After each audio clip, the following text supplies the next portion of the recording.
I think Blake7 became very popular because, again, it was very black and white in its morals, its attitudes. It was goody versus baddie in simplistic terms.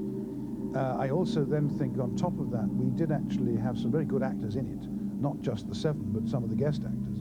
And I think they put levels onto it, which weren't even necessarily there in the writing. Veer Lorimer, one of our directors, he said, oh, it's cowboys in space, which sort of space opera as opposed to soap opera. One of the interesting things about Blake7 was that with the whole series, by definition of being science fiction, being to a certain extent fantasy and detached from reality, what we tried to do was to put into it 7 very real people with feelings and emotions which people could identify with. With our speed, we'll probably outrun them this time. But they'll keep coming, pushing us, tracking us. They'll never give up. Nor will we. When we can handle this ship properly, we'll stop running. Then we'll fight. Blake's attitude to Servalan was that as the head of the arch enemy, she was the one driving force that had to be destroyed. Servalan occupied a position of power, great power, at a time when women weren't doing that nearly as much. And I think that was part of her fascination. She had a woman's skills combined with a man's skills. I think that's what made her so interesting. The interesting thing for me when Terry Nation was writing the script, he told me that originally Servalan was a man. And he was halfway through the first episode when he suddenly thought, no, he's a she. So halfway through writing, she became a woman.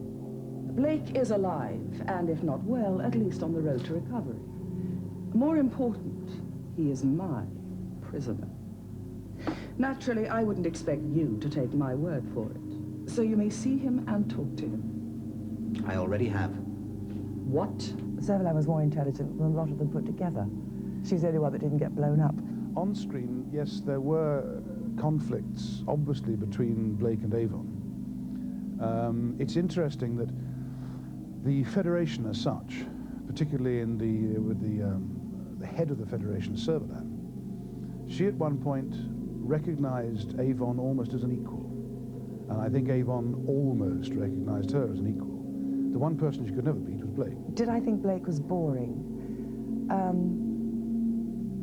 I thought he was much more copable with than Avon. He didn't have the element of danger for me that Avon did. But I don't think he was intended to. Callie lacked, I think at times, a certain sense of humour.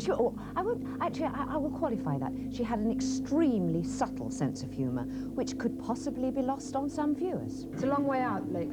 A long way from the edge of the galaxy. It's infinity. You're asking us to plunge out into infinity. Now, come on, Kelly, that's a slight exaggeration. Is it? What, the space between the island galaxies?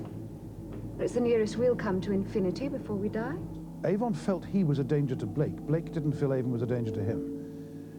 Blake was the only one that knew how to handle Avon, and the way to handle Avon was railroad him, threaten him, make him frightened. He could be very, very, very clever with all his witchery and jiggery pokery and all this sort of thing, with computers and goodness knows what else. But Avon never actually had the guts to lead. And that's an area which Blake knew very well and, again, exploited.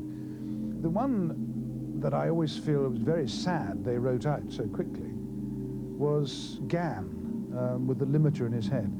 It was embedded into Gan's skull, which took quite a lot of time in makeup, sticking this little piece of transistor to my head with glue and tape, and I've still got it somewhere. It was presented to me. Good. That's much better. Yes, there it is.